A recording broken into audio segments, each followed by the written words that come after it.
둘, 셋, 파! 안녕하세요. 반찬선장입니다.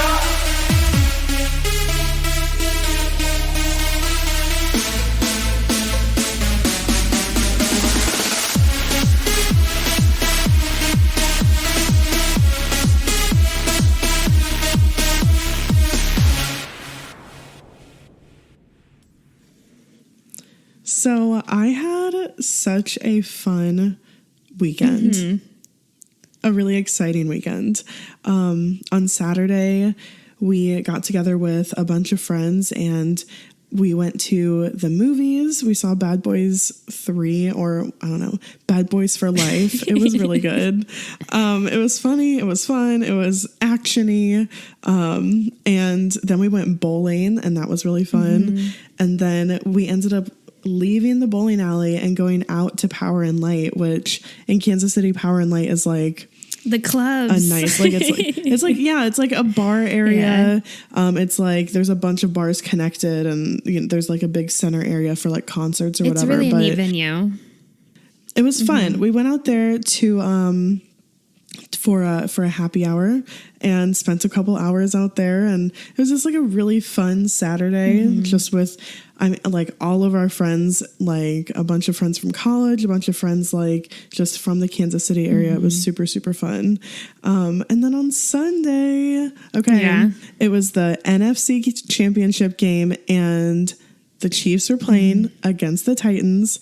We went out, we went to a restaurant with our friends to watch a game, and like just sitting there in the crowd with everybody watching it. It was so cool. I can't imagine how awesome the stadium was, but the Chiefs fucking won. And for the first time in 50 years, they're going to the Super Bowl, which is so cool. It's really cool. Like, very exciting. So exciting. Like Jordan and I, we've only been Chiefs fans for like 2 years, 3 years, maybe. Like Jordan more so than I. It's been recently that we've, been like, okay, let's get into some Kansas City teams, because we just haven't like been here that long to be super devoted. But we've been really following them this season. We've gone out like every single weekend to watch every single game, and it's been really awesome just as a new fan to watch. I can't imagine the people who have been waiting their whole lives living in Kansas City. Corey was born and raised in Kansas City area. And so when he went out hiking all day long, and when he came home, I was like, hey, the Chiefs are going to the Super Bowl. And he's like, what? No, like this, what is happening? Because then the Blues also like ended up winning the Stanley Cup, and he was just like, mind blown, just how his whole life he's cheered on the Chiefs, and now they are going to the Super Bowl. It's really exciting. 50 years. Yeah, it's so cool. It's so exciting. So that was like the highlight of my weekend. So anyways, I just wanted to share. I had a really, really fun weekend. I'm glad that you had such a great weekend. Thank you. So on that note, welcome back, guys. Yeah, welcome back. I'm Kayla. And I'm Bethany, and this is Standing BTS. Yes. Welcome to another wonderful episode where we get to hang out for about an hour and just talk about BTS. What a wonderful hour it is, too. But disclaimer, this is an informative fangirl podcast. That means that we're going to fangirl, laugh, and learn a little bit along the way. Yep, that's right. This is an explicit podcast, though, so if you aren't cool with that, you can dip out now. We won't blame you. Totally. But if you're down for some Min Yoongi is way too fucking powerful, it is not fair. It is not fair. Or Yoongi has the most striking facial features. It is not fair. Oh, God, it is so not fair. So if you're down for those things, then you are in the right place. Because today we are talking about Shadow, an interlude by Yoongi on the upcoming album Map of the Soul 7. Yay. Very excited. So excited. But before we get into it, we want to thank you wonderful armies for being here and for supporting us. If you want to show your support for us, you can do that by telling people about us on social media and by writing a review wherever you listen. Then if you want to go above and beyond and give us some extra support, you can do that by donating monthly to our Patreon at patreon.com/standingbts. Or if you'd like, you can make a one-time donation at paypal.me/standingbtspodcast. Your support helps us to improve the quality of our content and to continue putting out weekly episodes. Any type of support is super appreciated. Also, just a reminder that for our Valentine's Day episode, we're going to be doing another Being an Army, where we share your stories of your experience being an Army. It can be about how you joined the fandom, what you love about the fandom, or how BTS has impacted your life, etc. We also want to add in any stories you guys may have about wild Army experiences, which is where you've encountered an Army that is a total stranger to you in your everyday life. So go ahead and submit your stories to us via email or a social DM if you'd like us to share them here on the podcast. The submission deadline is February 6th, and we've gotten a handful of submissions, so keep sending them in. We love reading them. Yeah, for sure. Also, I think by next week, we will be deciding on a name for you guys to call like our community and just anybody who listens. So we've gotten a couple other submissions besides the Iconics, and we're just going to talk it over and then decide with all of you guys. Yeah. I'm excited for that. Yeah, for sure. Yeah. And then lastly, we just want to share that our charity for the month that we've decided to donate to is 100 Cameras. If you're interested in donating or learning more about 100 Cameras, you can check out the description. Yes, for sure. Okay, so overview of this incredible episode that we're so excited to get into. This research has been wonderful. And just every time we listen to this song or watch the music video, we see new things, we hear new things. And so even as we go into record, I'm sure we'll come up with something else on top of what we've already researched and thought of. So we're first going to talk about the lyrics and break down the lyrics of the song. Then we're going to get into the production of the song, where we'll talk a lot about the feel and the vibe to the song. And then we will get into the music video. And a lot of this has been put in by like verses, so like intro, verse, chorus, etc. So that's kind of the format we naturally just ended up going with because it's just how it fit. Yeah, it's just kind of how the song breaks down, and so it was easy for us to kind of break it up and segment it that way. So first, let's get into the lyrics. We looked at lyrics from Genius.com, but also from Dual Set Bangtan, which we have previously looked at their lyrics. They're awesome. Sometimes they put in like their own thoughts or some like pronunciation or just like a little bit of extra info, which is really awesome. So for the intro and the hook, he's starting out with all of those I wanna bees. And to us, this really seems like a list of things that he has dreamt of being and has now become, like all of his kind of goals. And as he lists them, they kind of just get more intense. Things like he wants more and more and more. But as we get into the verse later on or into this hook, he ends up saying, I want to be me. That becoming all of these things, what I've gathered is that he's feeling detached from his true self. And he even goes in to say, like, I got a big dream. Yeah. He says, oh boy, I got a big dream. Yeah. Like, it's not, you go back to their debut, he really has had this dream. And now, like, looking back on it, he's like, yeah, I got a big dream. And it's brought me to this point where I've become all these things. And now I'm like, I want to be me, truly me. But he's just feeling so detached from that. From himself. Yeah, because for so long, every single one of his focuses, it was a bigger goal, right? Like that's the big emphasis of this whole list. So the I want to be me is by far the biggest and the hardest thing to do, the hardest thing you've done so far because it's at the, it's at the end of the list, almost like the top of the list. Yeah. I also like how these lyrics, the way that they come across, especially in the music video, but the way that they come across is like the first time hearing them or the first time seeing it in the video, it seems like it's that traditional SUGA, August D, like Min Yoongi, like bragging, like that kind of cultural rap thing where you're hyping yourself up and you're kind of showing that bravado. And that's what this comes off of at the beginning, because it's like, well, yeah, he's saying he wants all these things, but like he has them. He has them. And he has them. Yeah. So it's almost like flaunting a little bit is how it comes off right at the beginning. Yeah, it really does come off that way. When Corey had first listened to it, he's like, yeah, I was kind of taken aback by how he's like, I want to be king. I want to be this. I want to be a rap star. And yeah, there's definitely that SUGA Augusti bragging. It's a little, it's a little presumptuous to say like, I want to be king. Oh yeah. Oh yeah. So another, like, I guess this verse after this intro and hook, a collection of lyrics that really struck me were, wonder how long I'd go, I came to my senses, look down, shadow at my feet, it's gotten even bigger.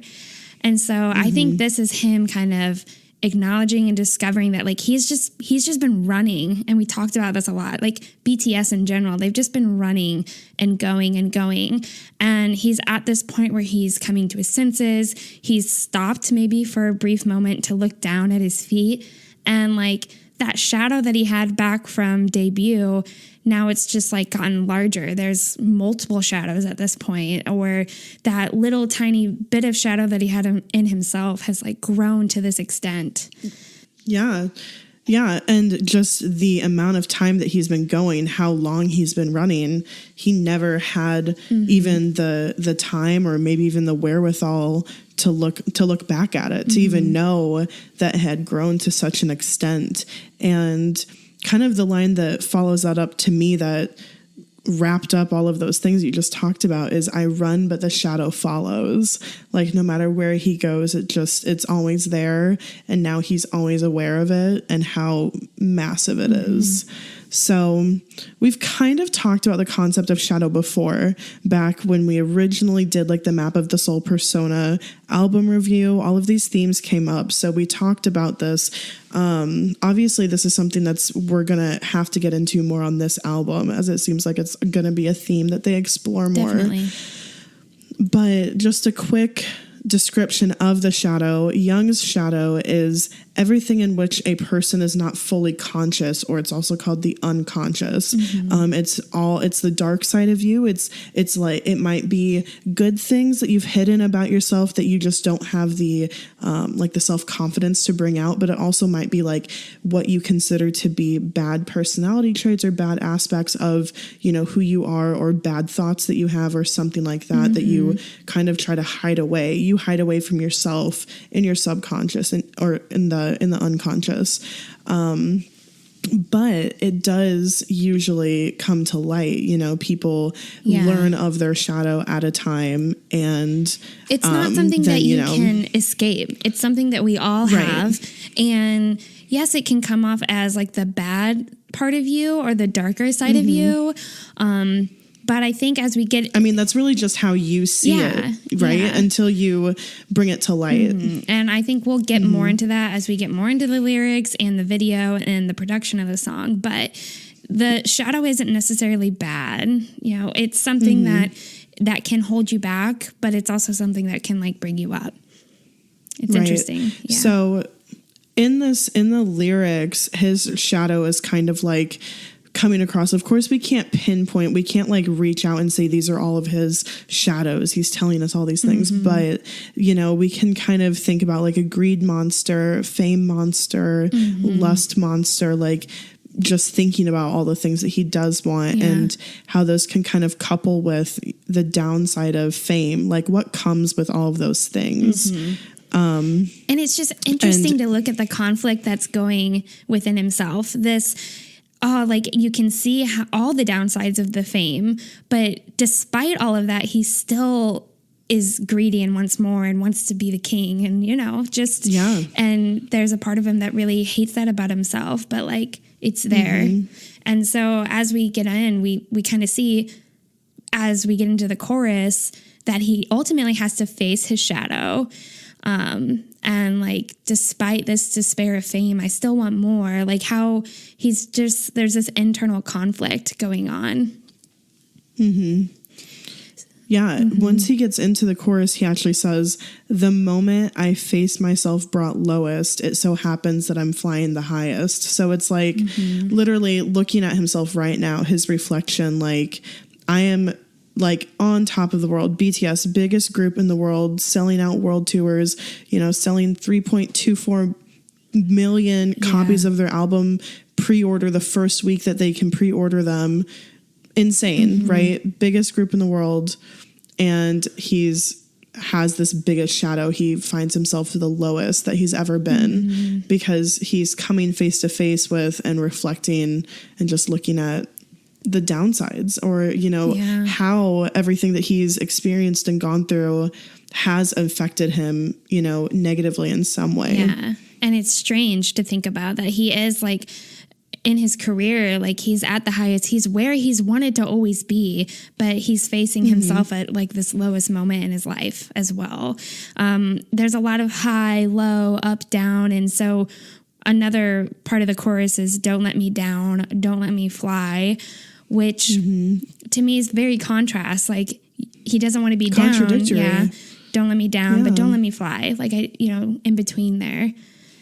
Yeah. Like, he doesn't want to, he can't let go of it and he doesn't want to, like he loves it. But he doesn't want it to be like the demise of him either, like the end. Yeah. And I think what's also interesting is thinking about this that he's still like, he wants to be me. I want to be me. So he is looking at how to do this through all of that. In the outro, the line that really hits me is, "Yeah, you'll be at ease if you admit it too." So in the outro, it's almost like his shadow takes over and is talking then. And it's, just saying like, hey, just admit that these are your problems. This is what you're going through. This is where you're at.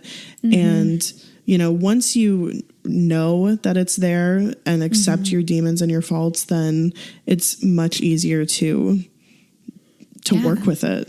Yeah, definitely easier to work with it. And just not resenting it all the time, because then it's just like, how can you truly love and accept yourself?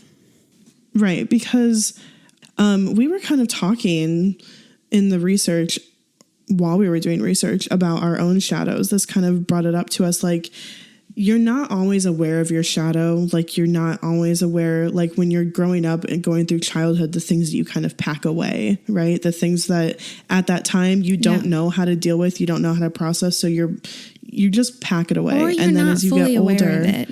Or you're not aware, You're right? not You're not fully aware of it. You definitely gain more insight as you get older. Right. So, but like, as we've gotten older, we've both like learned and realized things about ourselves that we don't like. Right. And I feel like that is part of the shadow kind of coming into our knowledge. And then we both talked about like, that's your option is to work on it. Then like, once you know about it, you're not afraid of it, right? You're not afraid of that part of you. You're just like, okay, my option is to work on it and to try to get better. You're faced with it and you can like help it be a benefit to your life.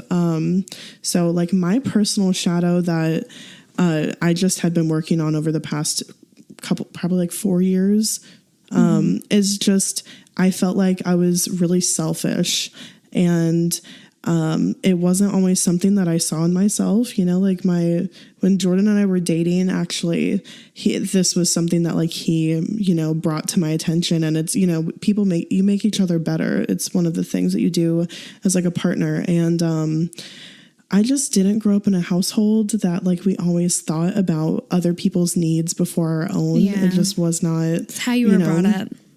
How I was brought up, it was always like a fend for yourself type of thing. So I just didn't have that as an example. And, it took me getting into adulthood and just seeing how everybody else interacted in certain situations for me to know, like, yeah, this is how you should behave, because you want to be really considerate of other people's feelings. So I have been working personally on being more considerate and, just like thinking about, more people in a situation and really trying not to think about myself. I think that's thinking really about other people's ones. admirable that you're becoming aware of it and that you're like actively working on it. And how hard it must be too when that's how you were raised. That's all you've really known to like now as an adult have to like, you know, change that kind of habit or behavior that you have. I mean, I'll say that the reason why I do it is because like I love Jordan. Yeah, it affects the people you love. I want to be like, I want to give him unconditional love. And I feel like you can't do that when you're being selfish and working for yourself. Like you have to work for the other person, be better. To work on it. Know? Yeah, that's wonderful. And that's all you really need is just the desire to change or to make actively work towards being better. I'd say my shadow is I've always been a really competitive person, especially when I was younger. I had 2 older sisters. I played sports. I just naturally was kind of competitive. I never felt like I could live up to my oldest sister, who was really smart and like had all these incredible achievements.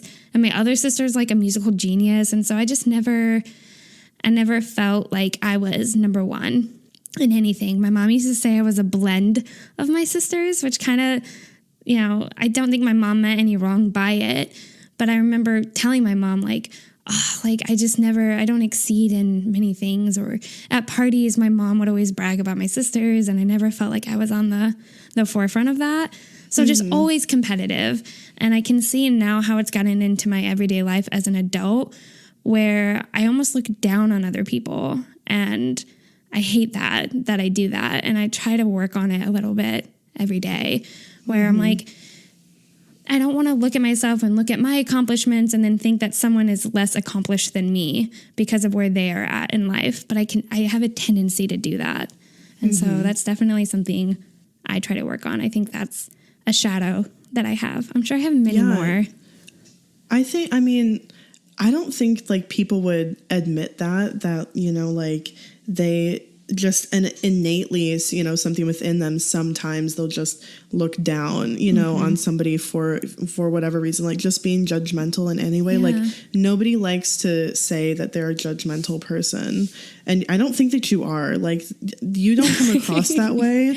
But it all happens in my head. I feel like, you know, I maybe don't act on it or tell people you're going nowhere in life or whatever, you know, like I never say anything like that, but I think it. And I will say I'll express it to people I'm really close to, especially Corey. Like I'll be like, oh, this person, blah, blah, blah. Or like, yeah. And it's just kind of like, I don't know, gossipy, crappy, just not good. Yeah. I think it's really admirable to like work on that too, you know, just, that's awesome. So we wanted to share our kind of shadows that we know of, you know, with you guys. Because this is, I think their intentions of these songs is for us to also, I think the whole map of the soul is for all of us armies to kind of look at ourselves and discover ourselves with BTS. And that's why we love it, because we can see what we can learn from it and how we can grow from it. And, you know, we can normalize like having these parts of ourselves and just saying this is just normal. And, you know, everybody has their things that they deal with. And as long as you're working on uncovering them and making them better and, you know, improving yourself, you know, that's all you can do. Definitely. Yeah. Okay. So that was our lyrical analysis of this song. And now we're going to get into the vibe, feel, production of this song, which, God, I'm so excited for, because I feel like this production is so interesting. And I just, Yeah. Okay. It's really interesting for sure. So a video that really helped us out with vocabulary and just getting to put what we're hearing into words and also generally providing insight about the production of the song was a reaction video by Joey Nato on YouTube. He's a producer and he played the music video, but he just mainly listened to the song, and he was able to point out what certain sounds were and just tell us like what effects were going on. So that was super, super helpful. If you are interested in hearing more about what we're about to talk about, then go watch that video for sure. So really, when we were trying to talk about the production, kind of started with like, where do we even begin? Because right when we got into it, I looked at you and I'm like, where to begin? Like, there's what do we do? So much production in this song. There's so much to talk about. And really, we want to talk about what's going on, but also how we feel and the effect of what they decided to do, the choices that they made. So let's get into it. Just to kind of start, this song does sample the intro, "Oh, Are You Late Too?"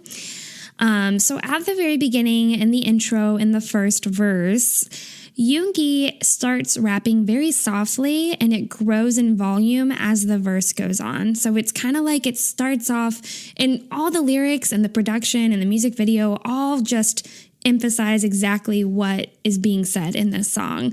So how he starts off slow, and it's like a soft rap where every time I listen to it in my car, I feel the need to turn up the volume, but knowing that it's going to get louder.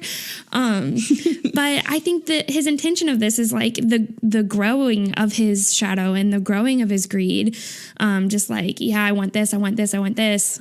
So it kind of, the volume also increases. The production, though, is pretty mellow at the beginning. It's soft, and it again grows as the song goes on.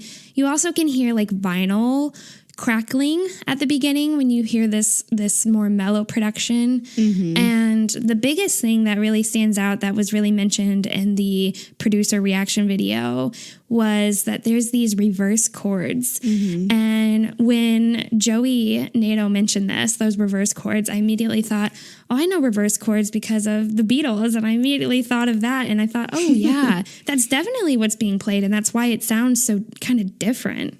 Yeah, it was hard to pinpoint exactly what to call that. And when he said that, I was like, yes, that's exactly what this is.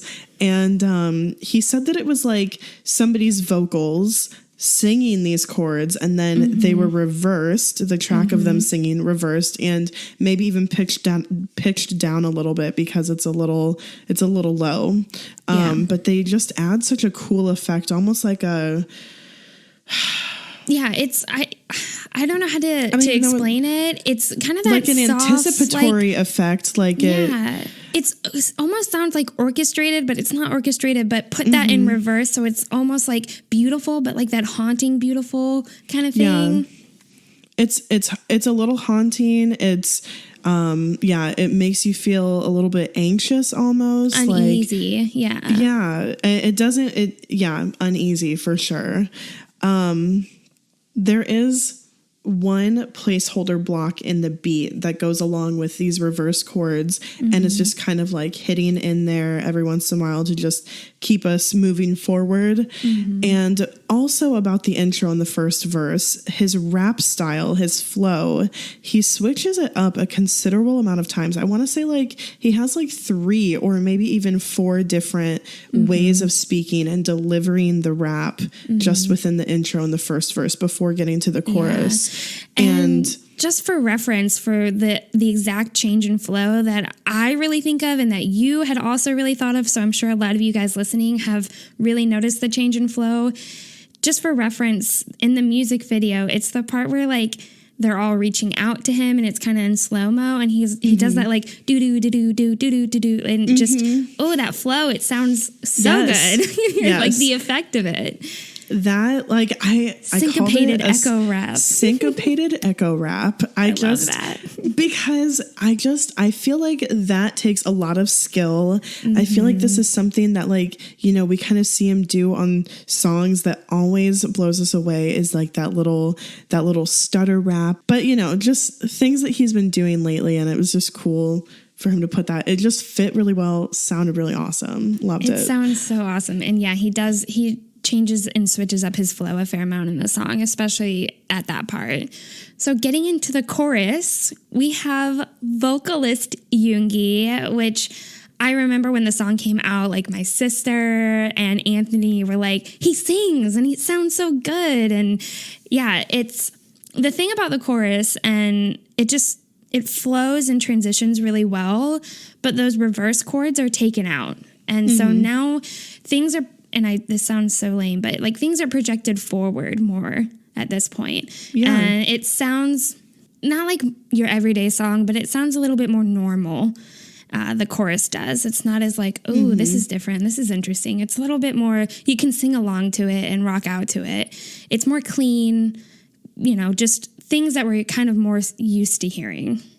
Yeah, for sure. I feel like they changed the effect on the microphone, the effect on the vocal track. So it sounds like a true microphone. And then there's just some mild echo or mild reverb on it. But it's very forward, you know, that you can hear those vocals. You're also able to hear electric guitar, electric keyboard, and drums, which are very classic rock. And it just sounds like, it reminds me of like classic, like not classic rock, but it reminds me of like rock ballad, like the choruses of rock ballads, you know. Which makes sense because it has all the makes instruments. sense within the context. Yeah, like the electric guitar, the keyboard, the drums, all of it.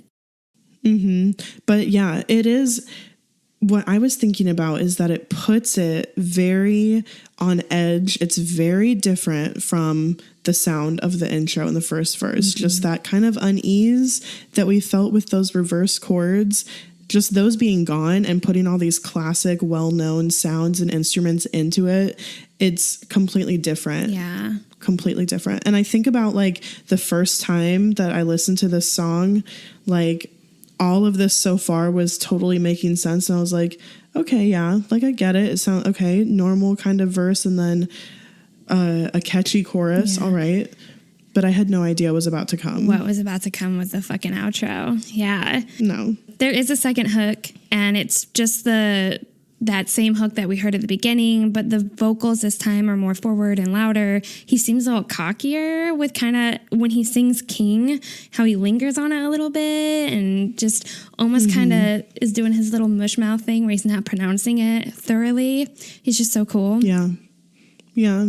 And he does seem like his tone is a little confrontational in this part because, as we'll talk about, and as we know, like in the outro, it's kind of like how his shadow takes over in the rap, as we talked about in the lyrics. So it's like he's telling it at this point, you know, he's still saying, I want to be all these things, but he's ready to duke it out almost. Yes, he is. So in the outro, like this is where it gets fucking chaotic in the production. This is experimental as fuck, and it changes up completely different from the rest of the song. Yeah.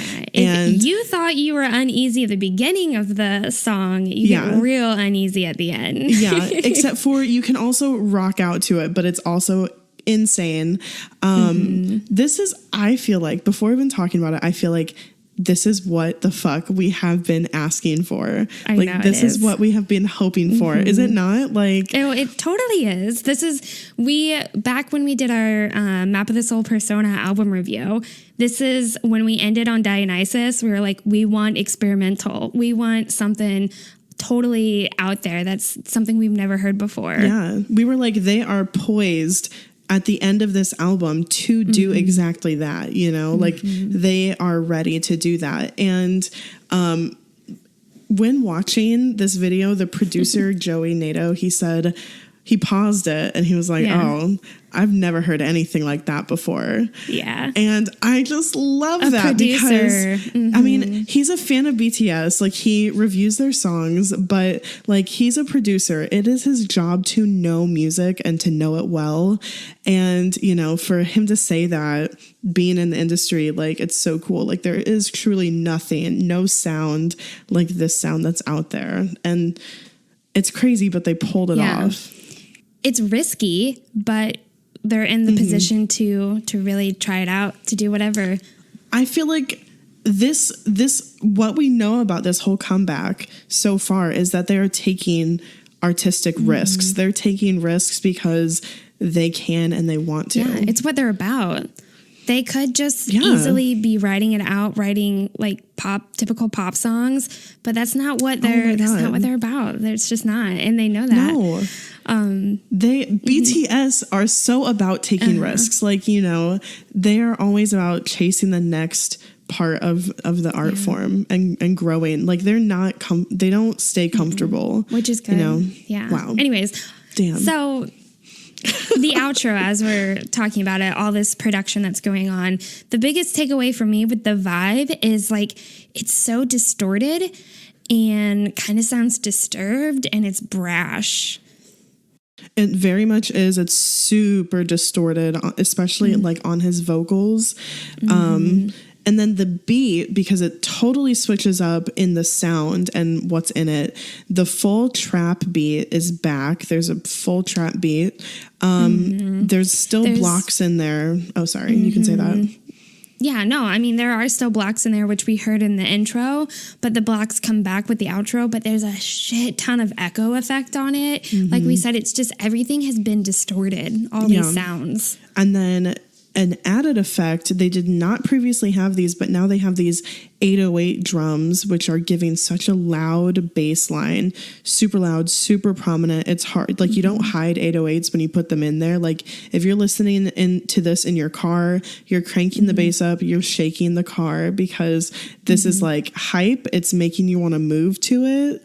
That drum line is awesome. Yeah, it's just like, even though it's so distorted and just chaotic and crazy and you don't really know what you're hearing. You hear like all these other things coming at you, but there's still a beat, and I think it is because of these drums that you are like rocking out to while this is all like being thrown into your ears.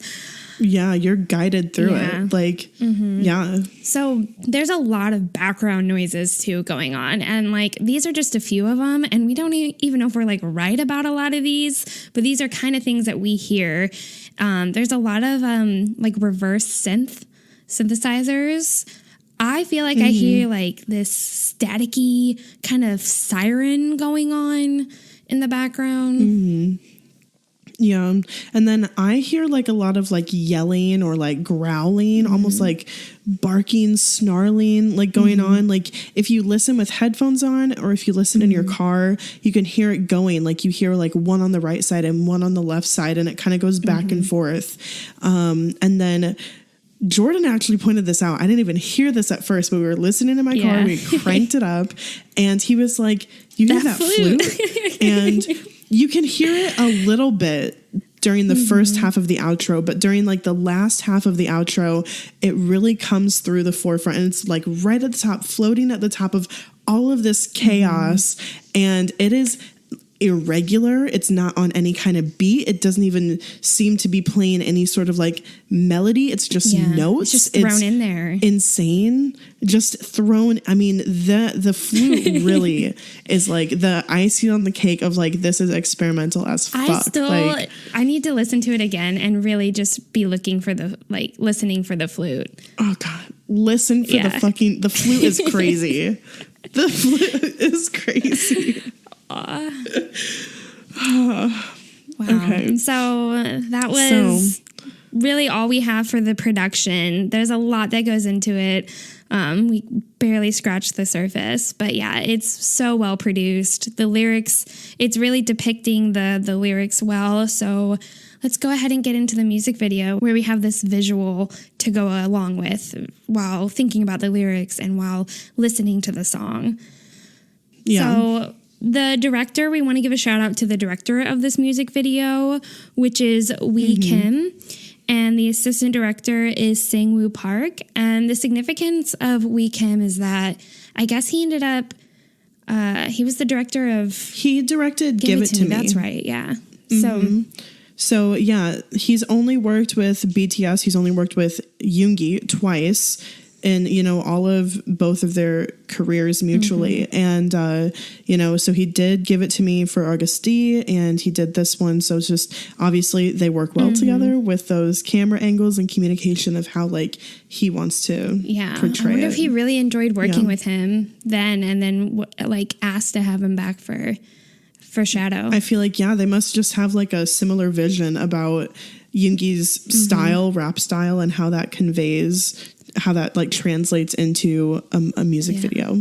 So at the very beginning of the music video, where we get the intro and that first verse, we have Yoongi standing in this hallway, and we have to talk about how he looks first and kind of like his outfit.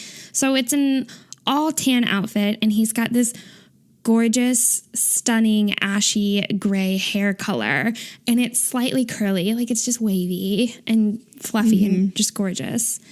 But I want to talk about the significance of the vest he is wearing. So on the left shoulder, there's a symbol and YD250 printed on it.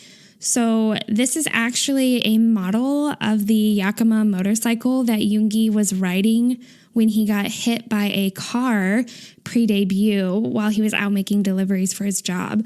And I think he shared this story on Burn the Stage. But that's that left shoulder is the shoulder that dislocated from that accident. And he had to like quit his job, and he had to like quit b-boying and stuff. And he like hid it from Big Hit because he was worried that they were going to release him. Yeah. And like he was dragged under a car. Man, I can't imagine. But like, I think it's so neat that that struggle or challenge that he came across, like he kind of just so subtly put it in there. Yeah. I mean, and he literally was, I mean, it just because at the beginning of the song, he's talking about his goals and like the first, the first couple goals are from, around debut time. Like, I want to be a rap star. Okay. So he's literally wearing something from the beginning, from the beginning of his story. He has that on himself for this music video, which I just think one of the many things that he had to sacrifice to achieve all these things that he wants. Yeah. So in this hallway, there are 8 doors, and each of them has clumps of red wax surrounding and then connecting them. So a lot of people were pointing out that this really seems like it's kind of a reiteration of an art installation by Anish Kapoor, in which a large red wax block was guided through differently shaped and sized doors on a track, and they were they were smaller than the block. So it scraped off parts of itself as it moved through each doorway just to fit through. So a lot of people who are pointing out this connection, it's kind of the idea that it seems like it symbolizes the parts of themselves that they've had to shave away or leave behind to get through each door of opportunity that, that Yoongi or that BTS has, gone through. Yeah. And that just reiterates like the whole motorcycle thing, like the parts of themselves that they've had to sacrifice. Yeah. If you kind of think about like chipping away at yourself through these experiences, things that wear you down, it really makes sense that like through each door that opens, you have to give away a little bit. Also, the initial thought for both of us, we just talked about this earlier, but we hadn't talked about it previously. But when we first saw this music video, without knowing about the art installation, we both kind of thought that the red masses looked like blood. Like, to me, it looked like big chunks of like coagulated blood just surrounding the doors, and reminded us of the tradition of Passover. And, this is coming from 2 people who are like Western culture, a very biblical based culture. But it was still compelling symbolism to us, especially because we don't know the themes of the rest of the album. Like, do you guys remember that company that made those crowns? Like, we just, there could be some kind of biblical significance to these red things around it, tied to the Red Book by Carl Jung, which I still think that there's a lot of, the Red Book does deal with shadow and ego, and it does. Yeah. And there has been a significance of red that has been brought up multiple times. And I think that I think that there could easily be a dual meaning here, that this whole comeback is all about art and like installing art. And so I wouldn't put it past them to have chosen this because of this like biblical thing that they wanted to represent, on top of like also having art represented. So I totally agree with all of that. That's immediately what I thought of too. I immediately thought of Passover when I saw that red. I just pictured the red over people's doors. So then coming off of that, just the shot where he steps over the camera is to us very much symbolic of taking that big first step towards your dream. Like, why would they take time to really show that shot like that? That shot. You know, it's like, it's that taking that leap, you know? Yeah, he's eager. He looks eager. And he full-blown charges down this hallway. And I just love the symbolism of it all and like the visual. It's like he wants it bad. He wants all these things. He will risk whatever it takes to get to it. And what's just the transition here from when he breaks through that door at the end and then just all of a sudden he's out there on this stage in front of this audience with all these people filming him. And he's got so much momentum as he's running out that like he almost looks like he's going to fall off the stage when he gets there. Yeah. And there is this look of complete, utter shock when he gets there. And it's very impactful how this whole thing is shot. And what we didn't really notice until we were watching again together for research is like, then when he gets through that door, the door closes and you see 8 shadows, quote on shadows is what we're calling them. These like hooded figures standing in the hallway and they're trying to get through the door. They're like trying to get to Yoongi, like he's locked them out. But ultimately as the video goes on, they get through the door. Despite being locked out. And what we think is that it's just like, you can't run away from your shadow and that it's going to follow you and it's going to get through. You can maybe ignore it or shut it out for a little bit, but it'll catch up to you eventually. Ultimately, it's going to come to light. Anyways, I just love that scene where he runs out onto the stage. So that stage that he's on, it's like a box. Kayla talks about it a little bit more later on in depth on exactly what this stage looks like. But underneath, you can see the shadows that are kind of like reaching out towards him as he's up on top of it. And we get this like bird's eye view looking down. And it's a really neat shot that you get to see because you see Yoongi and you see all these shadows like trying to get through. Something I'm just going to throw in here because I noticed it. Maybe you guys have noticed it. I don't know what it means, but there is in that hallway, we see it twice. There's 2 exit signs. There's one by the door that he originally is standing at the very beginning. And then there's one where he's at the end of the hallway where like we get to see the slow-mo hand reaching out towards him, like the shadows chasing him. And there's another exit sign and it's red. And I just feel like, it's a set and there must potentially maybe be a meaning why they put exit signs in there. Yeah, like it is a set. They did build it. So why would they include something like that unless it had some sort of significance? Especially because it is red. It does kind of draw attention and there's 2 of them.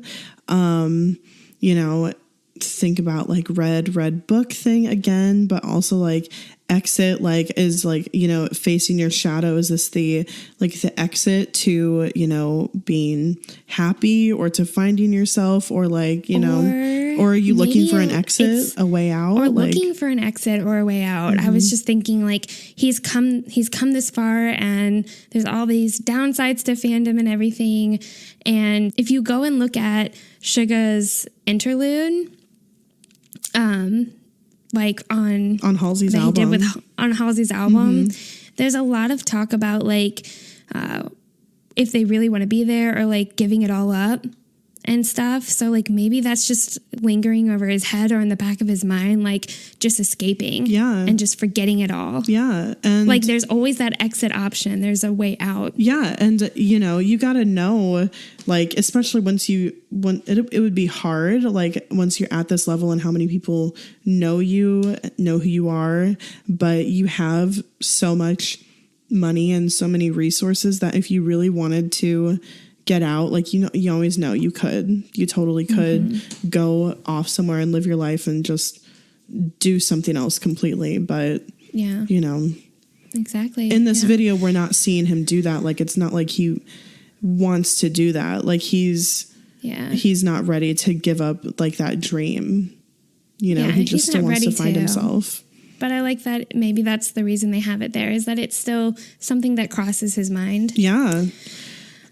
So for the pre-chorus, as we're about to get into the chorus, this is the part that I think it's also really well shot, and there's a lot of definitely interpretation to be brought forth with this. Is there's the shadow people running down the hall, reaching out for Yoongi, and once they are just about to get to Yoongi, they are put into slow motion. And Yoongi's not in slow motion, so it almost looks like he's in control of it, like he's somehow slowing them down. Mm-hmm. It's also important to note that, like, even the windows right there that look into the rooms, you can get to from the hallway, have shadows up against the glass, and you know they're like kind of clamoring to get out. There's red lighting behind them also, which again makes that exit sign up there stand out. Yeah, and they're just chasing him, and it's like he has this moment of calm where he slows them down, like he's taking a moment for himself. But ultimately, he knows, or is somehow controlling them, but he knows that inevitably, like, he can't escape them or can't keep running away from them. And I think at the very end there, just as it's about to get back into normal speed, he sighs out the side of his cheek, like he just puffs out air, and you can just I love this expression that he does here, because it symbolizes a lot. It shows a lot of how he's feeling, and he just accepts it, and then they all just grab hold of him and pull him down. And it's just such a great shot. And like it's like a sighing, like, yep, this is it. I've accepted the fate. And he gets pulled down no matter what. He just kind of does a little sigh. And that shot and that motion all like times up with the lyrics and the emotion that he has on his face and everything all at the same time to just like really convey that feeling of acceptance and kind of like what he's getting into, further progressing into the music video to like actually almost like speak or fight with his shadow, you know, and at least acknowledge, you know, one another. And definitely. So, as we're getting into the chorus here, we have to give our first time shout out, which is 106. And it's one of the many snarly faces we get from Yoongi. But the camera is kind of like looking up at him, and it's super powerful. Oh, yeah. And just when we're talking about how snarly and powerful and incredible he fucking looks right here, his expressions throughout the video are really impactful and really contribute to the effect of the lyrics. He's just so passionate throughout. So I just thought I'd slide that in there because we don't talk about his facial expression the whole time. But one of the true marks of like, wow, this is why he's so incredible is because his face is really conveying what he's saying and what he's feeling. Yeah. He's doing a wonderful job. It's like his visuals on top of like his just kind of acting ability here to really show us how he's feeling. Yeah. Okay, so let's get into the chorus. And for, you know, the chorus when he is singing, he is on the stage. And so the stage is just like this large cube of light. There's also above him multiple white stage spotlights framing the stage. And we think the stage is pretty tall. He's up high off of the ground and high above all of the people beneath him by far. So maybe like 10 feet or even higher off of the ground. He's pretty high up there. And we see this large crowd of hooded figures around him with these cell phones held in their hands, filming him.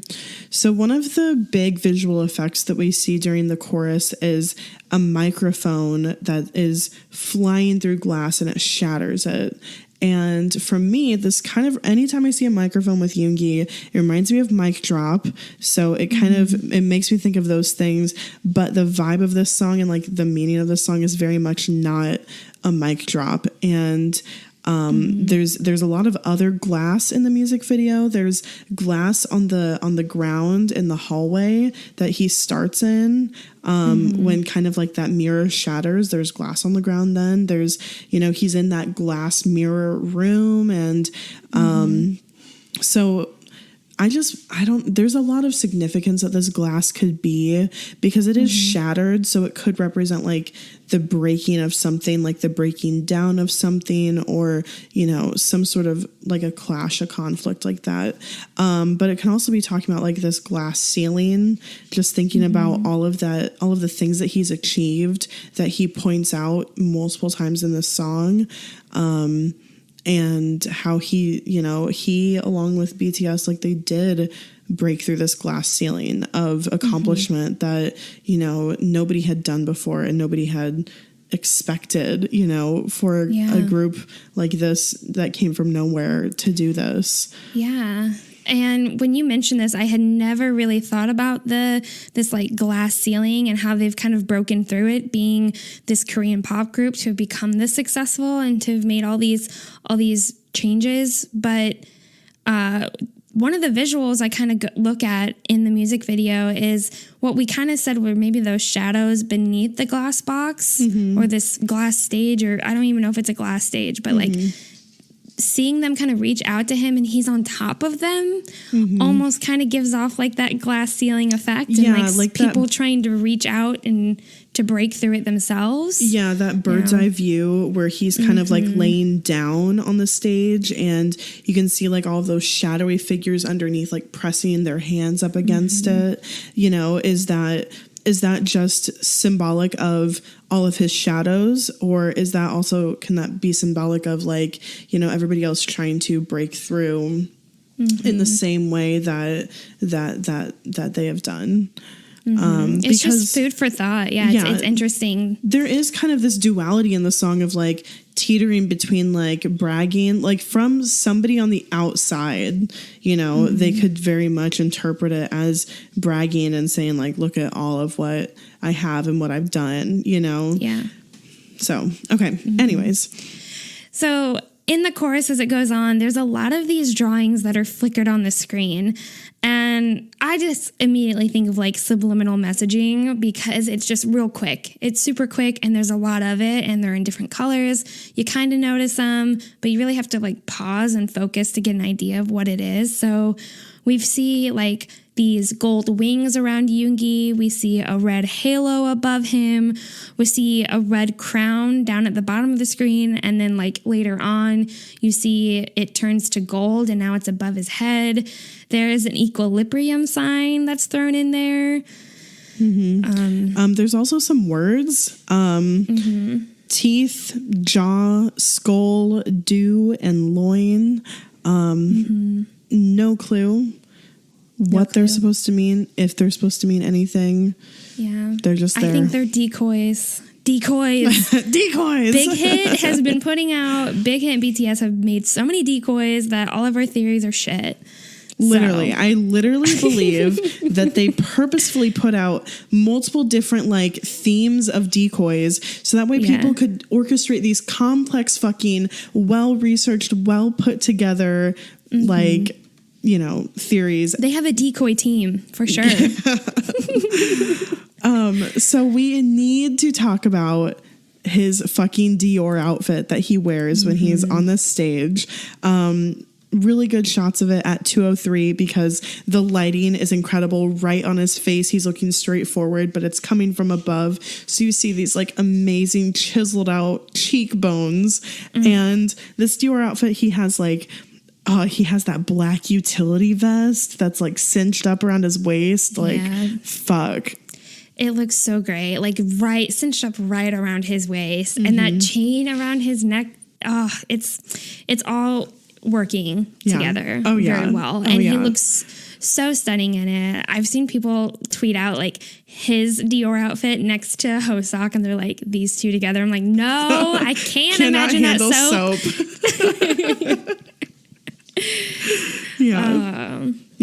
So amazing, super hot, incredibly sexy Min Yoongi. So sexy.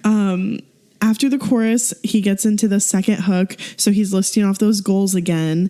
And the main thing that happens during this time is that he's floating backwards through the hallway as each one of the doors that contained all of these shadows that have all of the red gunk around it, they are closing as he's kind of going past them. Mm-hmm. And when we were researching this, you were like, you have anything else you want to say about this? I'm like, he looks motherfucking fine. That's all I can say. He looks so fine in this shot. And this is where he sounds his tone sounds a little cockier. Yeah. He's getting ready, you know, he's gearing up for this fucking outro. Yeah. For this fucking outro. God, the outro. So this transition, like, fuck. Okay. The stage lighting, production, and then the fucking video. The visuals. The visuals are insane in this part. It is an experience. So the stage lighting turns into this infrared, and the stage is just entirely red. The cell phone screens have now turned red, and like everything else it looks like shadowy. Like everything is just dark in contrast to this bright, vibrant red. Yeah. And also, his hairstyle has changed a little bit because of this dark lighting and all of the red on his gray hair, on this ashy brown that he has. It looks really, really dark under this light. So it almost changes his persona, almost like he's somebody else. It really gives the effect of two separate people, of like Yoongi, and it really personifies the shadow in like a whole form. And it brings the lyrical shadow, like to me, first time seeing this video, I was like, that's his fucking shadow. His shadow is rapping this for the whole rest of the time. Like this is, you know, the shadow taking over. And, and just like having it say, also have to point out that there is partial forehead exposure, and I'm living for any Yoongi forehead crumbs that I can get. Forehead, yeah. Oh my God, he looks so fucking good. So, anyways, slightly different hair, and darker really makes him seem more dark and shadowy for this part. Mm-hmm. Yeah, and I definitely thought with this part too, with the whole transition, that my immediate thought is like, this is his shadow taking over. We see red, we see greed, like this desire to gain more. It's almost like he's possessed, that the shadow has fully consumed him. His voice is getting, like when he's rapping, it's harsher, it's raspier. He's, you know, it's just, he's still kind of listing off all those like I wants, and it's fucking aggressive, the whole thing. Yeah. Like he listed off all of his I wants, like more calm, collected, going down that hallway, and then it switches up all of this, all of these things that we just spent the last 3 minutes talking about, like is hitting us all at once at like 2:05, 2:06. So it's a lot of change. It's a lot going on. Think about how much we've talked about visually, lyrically, and production wise. Like there is a lot of change hitting us right at 2:05. And then he's listing off that I want it list again, but with this dark side. Yeah, it's like villainous how it comes out and is shown. Yeah. It's fucking hot though. It is hot. Yeah, I mean, no denying. There are also at this time, there are red drawings that are coming out, like lines coming out from around him. And it really kind of gives visual representation to power that is radiating off of him, or like you said, like chaos coming from him. Yeah. And then at 2:17, we get this incredible shot of Yoongi. It's like we see Yoongi's shadow in the crowd, and he's coming towards the camera, like he's walking towards the camera now. And he steps into this very harsh, bright light. So like we've got all that red and like dark black figures, and now he's stepping into the light, and you just see his beautiful face. You see, oh man, like we talk about jaw lines, but can we talk about cheekbones? Seriously. Like his cheekbones are so sharp and defined in this shot. Like he tilts his head just slightly. His eyes are piercing. I mean, piercing you through the screen. I don't know how he's just so stunning in this shot. It is so high contrast. And, you know, just the movement that he has when he steps into the shot and kind of swivels his head a little bit. He kind of moves his head into it like, fuck. And this really makes me think of like horror film lighting. Like it's kind of creepy. It's sinister almost. It's not like he looks scary, but it's like menacing. Like there is, you know, there's a deepness, there's a darkness, and I cannot look at this picture any longer. We have these two pictures in here, and it is so fucking hard to focus. God, I'm gonna scroll down. His cheekbone. Okay, so like really, from this point forward, we fully descend into visual chaos. There are. It's like layers of film over itself at the same time in the video, layers of him rapping the outro. So you get like some Min Yoongi in the foreground and the background, like moving all around, different facial expressions, looking at the camera, looking away, just rapping.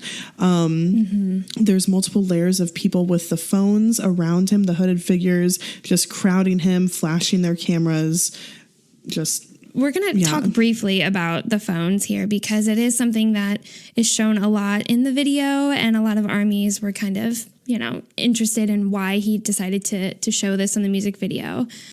So I think the whole point of it is like all these phones are aimed at him and looking at him on stage. And in this, we can see Yoongi, or like Yoongi's shadow, walking through the crowd of people. And I think it's just a symbol to show like how all eyes are on him at this point in his life. Like everyone is looking at him, and that like everyone is so focused on him on stage that like this other Yoongi walking through the crowd, we don't even notice or don't even see. And it's actually something that only he's aware of that's going on in the crowd, the Yoongi on the stage. So I think it's, it just shows like the spotlight he's in. And it is kind of a little disturbing or like uncomfortable to look at because like we've all kind of been there. We've all been that person who wants to just like look at him through our screen to get a good shot of him, a good picture, a good video or whatever. Or like how much have we consumed the content that does that? Like exactly. Airport pictures that, people got too close to get, or, like anytime that you're watching a fan cam from a concert, Yeah, it's a part of, and it kind of it made me feel uncomfortable, almost like disgusted with myself. Like, I did that to him. I feel bad that I did that to him. Yeah. But I think it's not really him saying you shouldn't be doing this or whatever. I think it's just emphasizing like, this is what I see and this is what I experience every day. Yeah. And that's a reality for him. Yeah, just giving us his experience and showing us what comes from that partially, the shadow right there that we, weren't privy to, and, that we, didn't even think about or, weren't aware of. And now he's just kind of showing us. Yeah. So at 2:38, he's in that mirrored room where it's just kind of mirrors and maybe a hexagonal shape with a chandelier hanging in the middle. And what really gets us at this moment is that he punches the camera. He punches right at it. It comes close to him and he swings a punch. And leading up to it, his face is, very angry and, like just ready to do it. The glass shatters, which again, I mean, that the broken glass thing is like a continuous theme in this video. But it breaks a mirror across the screen. So we get a subsequent shot of his face where there's like a mirror fracture horizontally across it that kind of distorts his eyes from like his mouth. And it gives a really cool effect. It makes you think of like a broken person or like the two sides of somebody or, two parts of him that are kind of both coming to the forefront right now in the video and in the lyrics and everything else. yeah, before he goes to like punch this screen, which I mean, we got stepped on and punched in this music video. But again, aggressive and frustrated. But can we just talk about how fucking hot he looks? Like, he's in a headband. Yes. He's got this yellow jacket on. It's parted on the side and his hair is like just flipped over the headband. It looks really great. His earrings look good. He's just so cool and sexy. He's iced out. He has like all the jewelry on. Super sexy, super fucking hot. Like, I just love when he looks down at us like that. I'm just damn, Min Yoongi. So we do need to talk about at 242, 243. This is kind of like a bird's eye view of him on the stage, and he's rocking out. He's headbanging, he's kicking. It's like a full body rock star vibe. And like, we just had to point it out. I feel like it's it fits what the theme of like this album is supposed to be, like kind of rock genre. And I just love it. I love the headbanging. It's like too. It's just so much angst and so much you know, like passion and frustration and like all of these feelings that go behind like this head banging and this kicking around. Yeah, makes me want to headbang. Yeah. I know, right? We get a really cool shot at 246. We see rap star Yoongi on the stage looking down at Shadow Yoongi, and man, this position that he's in is such a power move. His legs are dangling over the ledge of this stage, spread open, his like hands resting in between, just looking down on the Shadow. And it's like a face-off here. With himself, kind of. Yeah, but he looks ready. He does look ready. You know, like he looks fucking determined. Like, look at his face. He looks prepared. His mouth is kind of like, okay, all right, it's time for this. Very much a power stance. Yeah, facing a shadow right there. So right after this shot of him looking down on the shadow, you get the reverse shot of the shadow looking up at him, and fucking Min Yoongi, like Bethany literally put in the notes, Kayla hates Min Yoongi, because I say this and I'm afraid to tweet it. Listen, I'm afraid to tweet like I hate BTS because I don't want people to take it out of context. But like fucking, I hate Min Yoongi right here because he looks so good. It is not fair. It's literally like, why does he do this to us?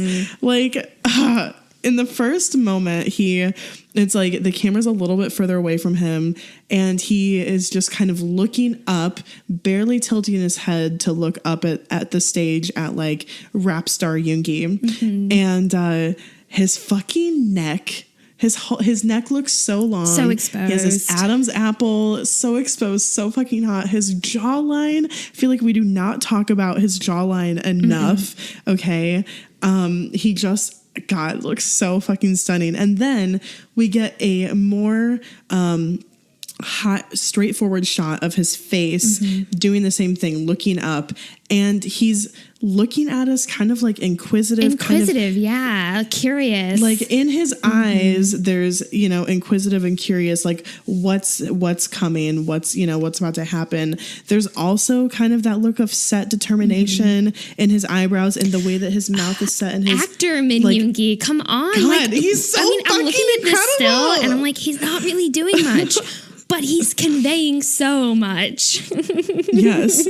He literally just with the turn of his head right there. And like, he looks so fucking hot. Like I cannot stand him.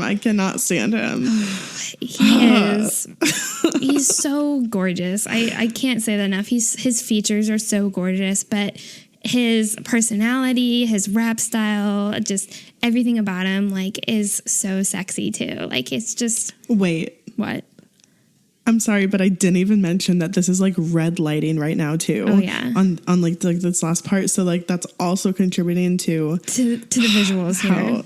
To the visuals, like he's glowing. Like his skin is glowing. Like God, okay, I just cannot stop raving. The lighting is wonderful.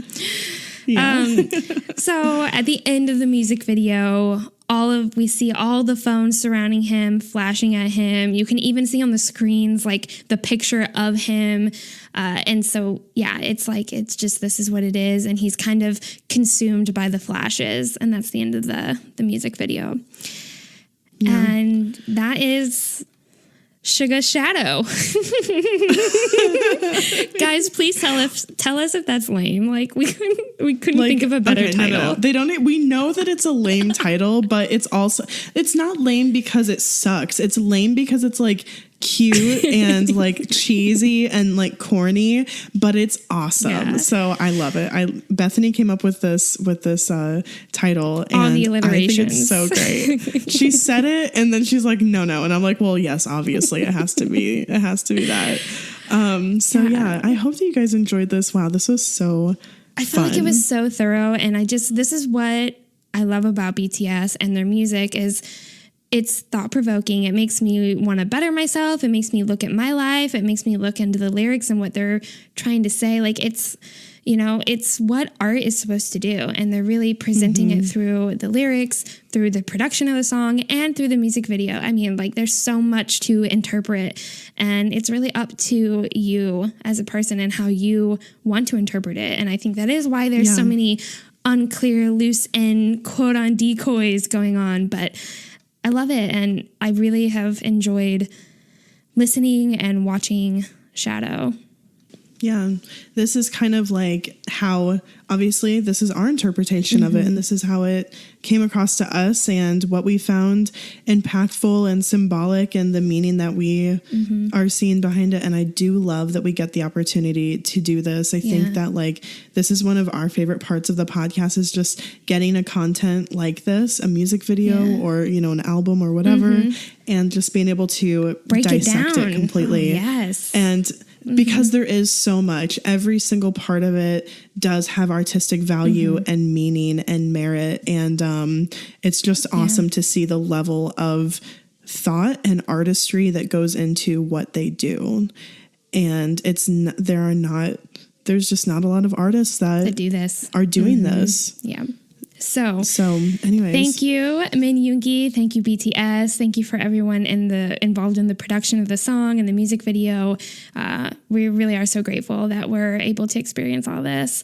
Next week, be looking for an episode from us, but it might be a little late. It might be released on Friday because we are going to be talking about Black Swan, and we've heard that Black Swan is going to be performed on James Corden, so we kind of want to watch that to see if we get choreo, so we can really do a full episode of everything encompassing Black Swan.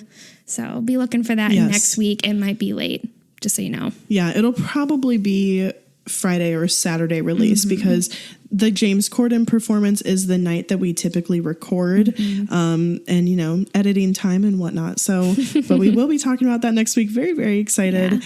If you guys liked this episode or if you liked any of our previous episodes, there's a few things you can do to let us know.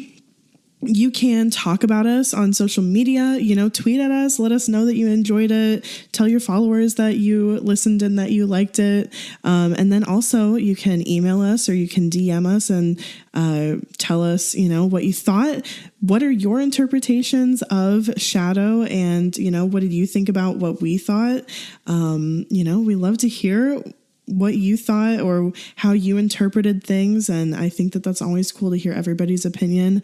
So please don't hesitate to reach out and let us know. You can also write a review on iTunes or wherever you listen. And that's really helpful too. The more reviews that we have, the more likely somebody is to look at our podcast and then say, yeah, I want to listen to that. So you can find links for all of our social media and, ways to go write us a review in the description. Thanks for listening, and thanks for standing BTS.